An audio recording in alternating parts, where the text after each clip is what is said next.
पुष्प लगा रहे थे तो जंगल में जितने साधु थे सबने राम जी को देखा। तब उन संतों के मन में कामना आ गई कि मेरी भी पत्नी होती तो मैं भी लगाता। अब सारे संत कीर्तन भजन माला वाला सब छोड़ के एक पत्थर की लीला लाते हैं और छेनी हथौड़ों से उस नारी का आकार निकालते हैं। सारे संत की कुटिया से खटखट खटखट की आवाज आने लगे, पत्थर की चिल्लाई करने लगे। राम जी बोला कि संत लोग कर क्या रहे हैं कि पता चला कि सारे संत पत्थर से स्त्री बना रहे हैं। उनको पता है कि राम के चरणों में जादू है, उस स्त्री को चरण से छुपा देंगे तो पत्थर की नारी बन जाएगी, उनका काम बन जाएगा। अरे ये बाबा जोगी है, इनको लड़की देगा कौन? पत्थर से बना रहे हैं। उस स्त्री को चरण से लगा देंगे तो पत्थर की नारी बन जाएंगी। और बाबाओं को लगा कि हम भी अपने पत्थर की नारी चरण से लगा देंगी तो वो भी बन जाएगी नारी, तो हमको भी कोई झंझट नहीं पड़ेंगे, लड़की कहाँ ढूंढने जाए, तो हम भी अपनी पत्नी के बारे में गजरा वजरा लगाएंगे। राम जी बोला रे सब गलत हो गया रे। तब फिर राम जी ने एक लीला की। राम जी सीता का हरण रावण ने किया। राम जी जानबूझ के संतों को दिखा दिखा के रो रहे, ए सीता कहाँ, ए सीता कहाँ, ए सीता कहाँ? राम संतों ने कहा राम जी को क्या हुआ? कल तो गजरा लगा रहे थे। किसी ने कहा राम जी की पत्नी चोरी हो गई। संतों ने कहा अच्छा ऐसा भी होता है? हाँ राम जी रो रहे हैं। और संतों ने कहा क्यों भाई, शादी के बाद रोनी पड़ती है क्या? तो राम जी बोले हाँ रोना पड़ता है। तो संतों ने कहा राम राम हम तो रो नहीं पाएंगे। सारे संतों ने पत्थर की नारी जो बनाई थी गंगा जी में डाल दिया, अब नहीं छिए नारी। तो राम जी के रोने से यदि संतों का कल्याण हो रहा था तो ये राम जी ने रोकर संतों का कल्याण किया। वो मार्ग से भटक रहे थे, वो भजन छोड़ करके स्त्री प्राप्त करने की कामना कर रहे थे, इसलिए राम जी को नाच चाह करके भी ये लीला करनी पड़ी। सीता हरण की लीला इसलिए करनी पड़ी, रोना इसलिए पड़ा। आपको लगा राम जी रोए क्यों? वो तो भगवान है इसलिए रोए ताकि ये एक बार रोएंगे तो संत को जीवन भर रोना नहीं पड़ेगा, और ये नहीं रोएंगे तो सारे संत शादी के बाद रोएंगे। हर लीला में कोई न कोई उद्देश्य है तो छिपा है। भक्तों एक दिन शंकर जी समाधि में बैठे थे, तब भी शंकर जी के ससुर जी ने यज्ञ किया। एक दिन यज्ञ किया, उस यज्ञ में सबको बुलाया, शंकर जी भी गए। दक्ष जब आए तो सबने खड़े होकर उनका अभिवादन किया और दक्ष की आंखें टेढ़ी हो गई। क्यों भाई तुम खड़े नहीं हुए? हम आए और आप खड़े नहीं हुए। बड़ी सभा में दक्ष ने शिव का अपमान किया कि हम आए और आप खड़े होकर हमारा अभिवादन नहीं किया। सभा में गालियां देने लगे, मूर्खों किसने बुलाया शंकर को? न उठने का, न बैठने का, न खाने का, न पीने का कोई ज्ञान ही नहीं।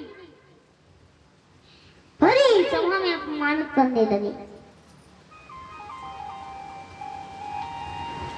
शंकर जी चुप रहे, दक्ष जी गालियां देते रहे, देते रहे, देते रहे, देते रहे।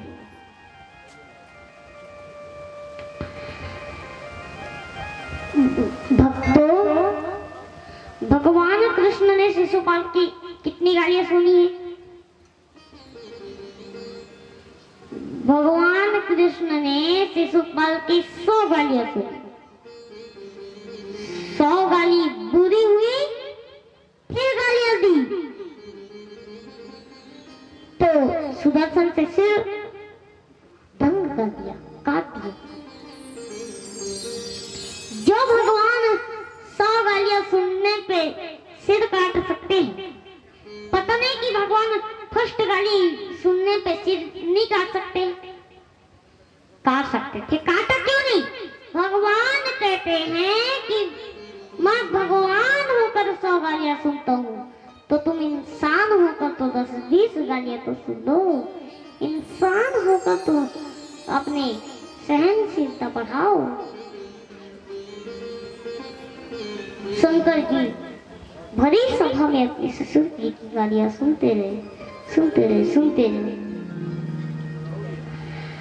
मेरी माँ, आप भी सुना करो, कम से कम 10-20 गालियां सुना करो। मैं बताऊं, आज से तुम कितनी गालियां सुनना सीखेंगे, कितनी गालियों का संकल्प लेंगे, कितनी गालियां सुनने के बाद आप चुप रहेंगे, आज हमें बताइए।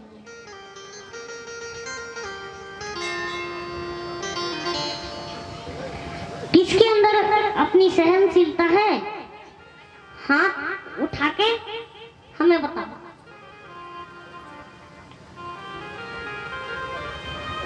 अच्छा एक बात बताओ मैया जी, बबूल से कभी कहा जाए भाई कि भाई तुम आम का फल क्यों नहीं देते? बबूल से कभी आम की उम्मीद कर सकते हैं? बबूल से कभी आम की उम्मीद नहीं की जा सकती। ऐसे दुष्ट व्यक्ति से कभी अच्छाई की उम्मीद नहीं की जा सकती। गाली देने वाला दुष्ट है, बबूल काटे ही दे सकता है, दुष्ट आपको गाली ही दे सकता है। आपको गाली दे रहे हैं इस कारण नहीं कि आप भी गाली दे दो। किसी ने एक गाली दी तो आप खड़े हो जाते हैं, फिर आपको गुस्सा भी तो आता है। गुस्सा क्यों आता?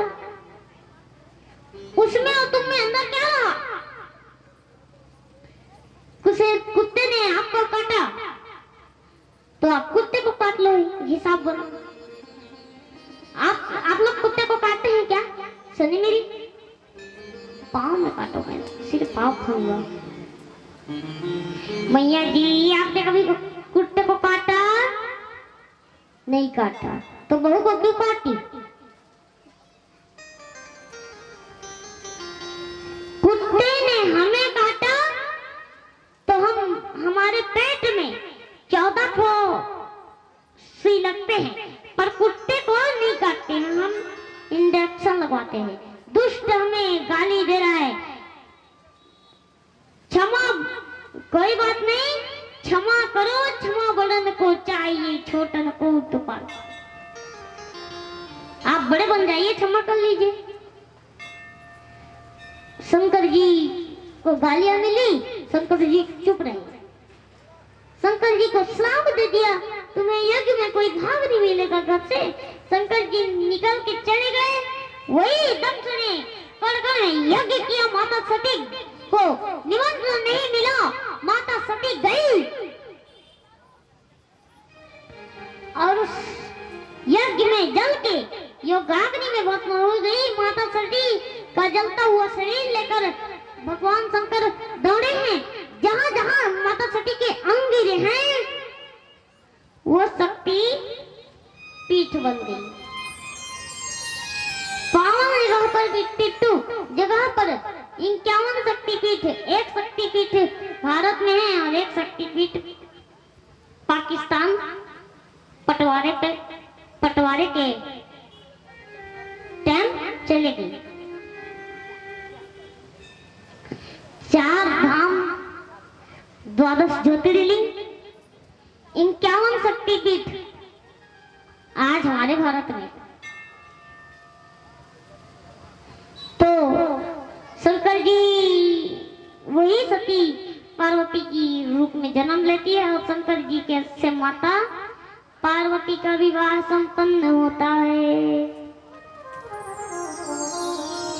अब मनु जी महाराज के दूसरे पुत्र का चर्चा सुनाता हूँ। उत्तानपाद। उत्तानपाद की 2 पत्नियां हैं, सुनीति और सुरुचि। ओ मेरी कान्हा, ओ मेरी कान्हा तेरी नौकरी सबसे बढ़िया है, सबसे खड़ी। ओ बंसी वाले तेरी नौकरी जो सबसे बढ़िया है, सबसे खड़ी। ओ मेरी तनख्वाह भी कुछ कम नहीं,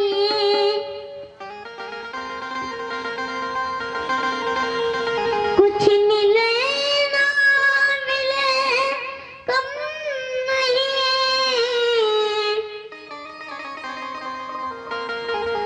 ऐसी होती कहाँ दूसरी,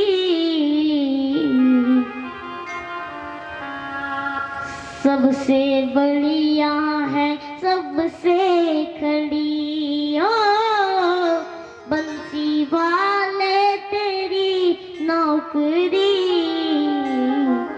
सबसे बढ़िया है, सबसे खड़ी। ओ बंसी वाले तेरी नौकरी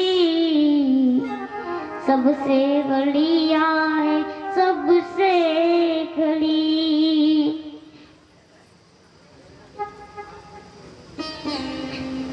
एक तरफ लिखा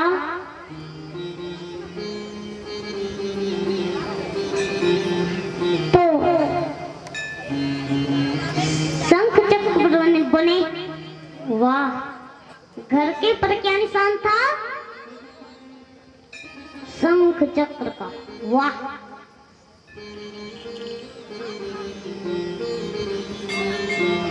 हनुमान जी समझ गए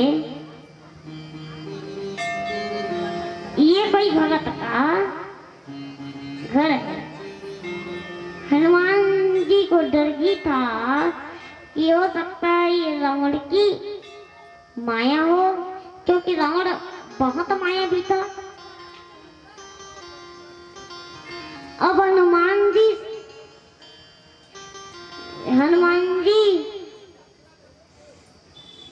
वहां पंडित जी बन के खड़े हो गए। हनुमान जी कह रहे हैं लंका निश्चर कर निवास, यहाँ कहाँ सज्जन करवास। लंका निश्चर कर निवास, यहाँ कहाँ सज्जन करवास। मनमोहन करे कपिलाग, एहि समय विभीषण जाग। राम नाम तेहि सुमिरन कीना, हृदय हर्ष कपि सज्जन कीना। हृदय अहिसनि हठि करि हो पहचानी, साधु की होई न कारज आनी। अब क्या हुआ? हनुमान जी कहने लगे लंका में ये कैसे रह सकते हैं? भगवान का भक्त कैसे? रावण की माया है। हनुमान जी भी डर गए, रावण की माया है। उसी समय सवेरे की 4 बज रहे थे। उसी टाइम लगभग 4 मुर्गा ने कुकड़ू किया। उसी क्षण विभीषण जाग गए और जागते हुए क्या बोली, राम राम तेरी सुनी मेरा कीन्हा। देखिए कितना बढ़िया संकेत है। अब इस कथा से हमें यह सीखना है कि कभी भी भगवान की बातों को मत छोड़िएगा। जीवन में जब भी बातें हो तो बातें ही ऐसे ही हो, पहले भगवान की बातें। तो विभीषण जी, हनुमान जी ने पूरी राम कथा सुनाई। राम कौन है, राम कहाँ है, राम क्या है, और लास्ट में कह दिया कि मैं राम का दास हनुमान। और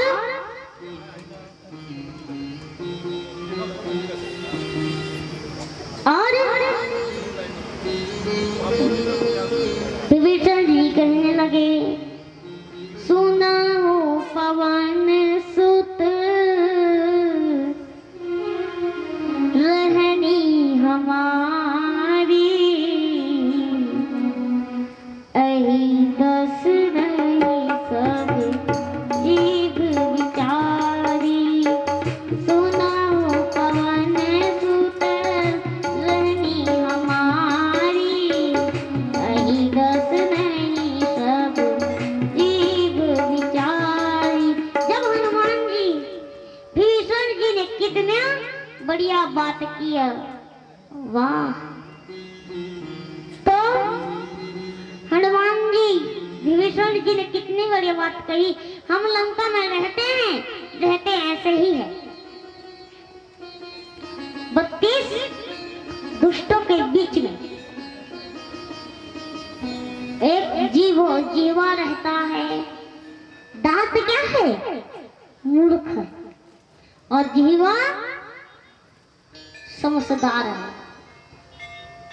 ये जो जीवा है ना हमारी, जो डर डर के रहती है, 32 दुष्टों के बीच में एक बेचारी एक जीवा रहती है। और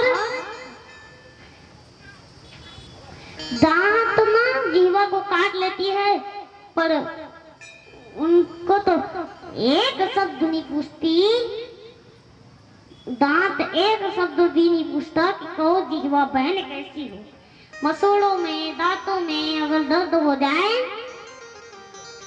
तो जीवा बार बार जाके पूछती है कि कहो मसूड़े भाई साहब कैसे हो। तो भगवान हनुमान जी ने कहा, उनने पूरी राम कथा सुनाई तो विभीषण जी रोने लग गए। हनुमान जी ने कहा, यह तुलसी लगी थी और आपकी कुटिया पे राम क्यों लिखा है, एक साथ क्यों नहीं लिखा राम। हनुमान जी, विभीषण जी ने कहा, राम हम इसलिए नहीं लिखते क्योंकि रावण हमें बहुत मारता है, बहुत मारता है हमें। रावण से चुगली कर देते हैं। देखो ये तो राम राम लिखा है, तो मैं अलग अलग लिखता हूँ, इस तरफ रा उस तरफ म।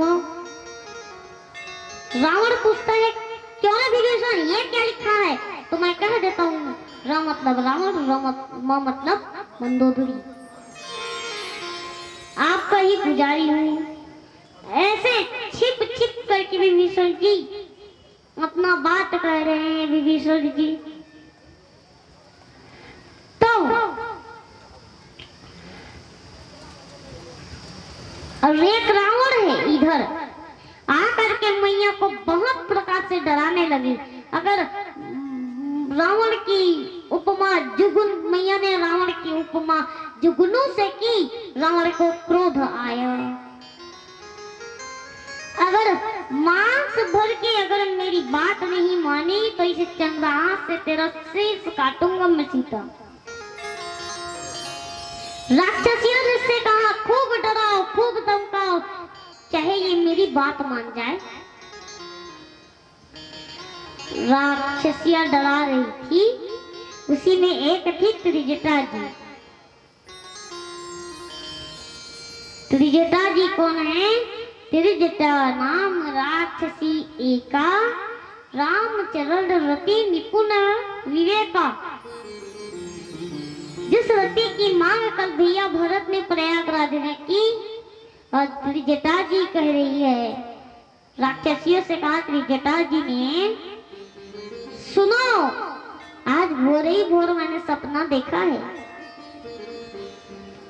देखा एक वानर आया है, पूरी लंका में याग लगा दी, रावण के राक्षसों का संहार किया है, और रावण नग्न अवस्था में गधे पर बैठ के दक्षिण की दिशा की ओर जा रहा है। तो राक्षसियां डर गई, राक्षसियां डर गई। अरे अब नहीं डरेंगे, ठाकुर के मुंह से प्रेरणा थोड़ी ना करते, संकेत है राम जी की तरफ से आया है, चलो ये भी कर लेते हैं, कर लेंगे। जब इधर मैया अग्नि की मांग करने लगे तो हनुमान जी ने मुद्रिका गिराई।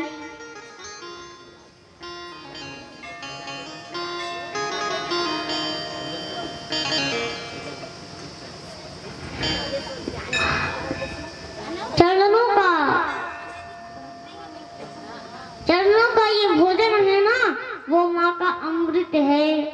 भगवान ने माँ की सेवा की तो हम कौन होते हैं, इसलिए कहा, इसलिए मैं कहता हूँ माँ की सेवा कर लो। हाँ तू कितनी अच्छी है, तू कितनी बोली है, प्यारी प्यारी है।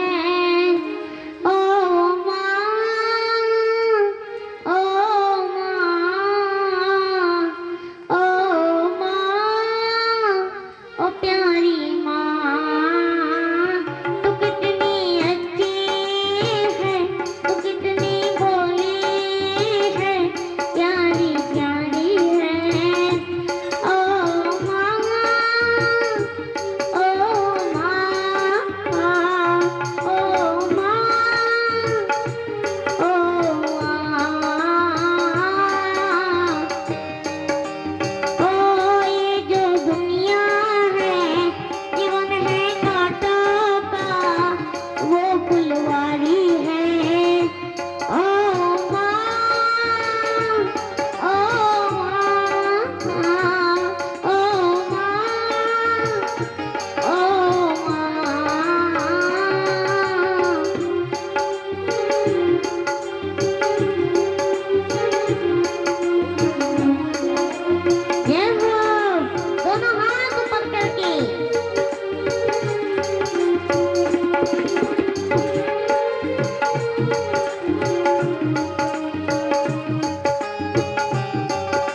माँ की गोद से उतरते नहीं हैं।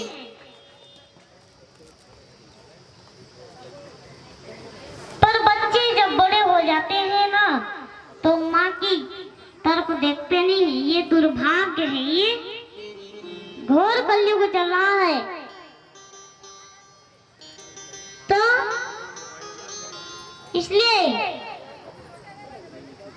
माँ की कुआं कभी खाली नहीं जाती। ये बात भगवान से टाली नहीं जाती। माँ की कुआं कभी खाली नहीं जाती। ये बात भगवान से खाली नहीं जाती। बर्तन मांझ के 4-4 बच्चों का पेट भर देती है माँ, और 4 बच्चों से एक माँ पाली नहीं जाती।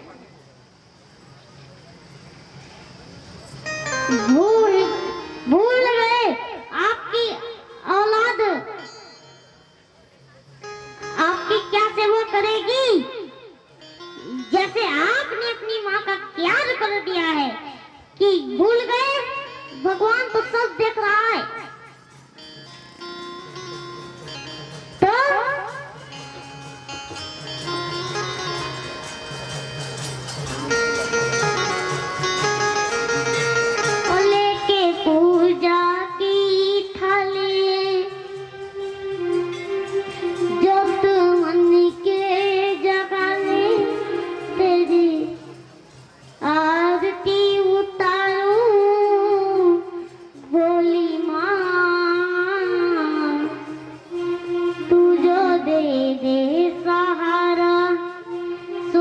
जीवन का सारा तेरे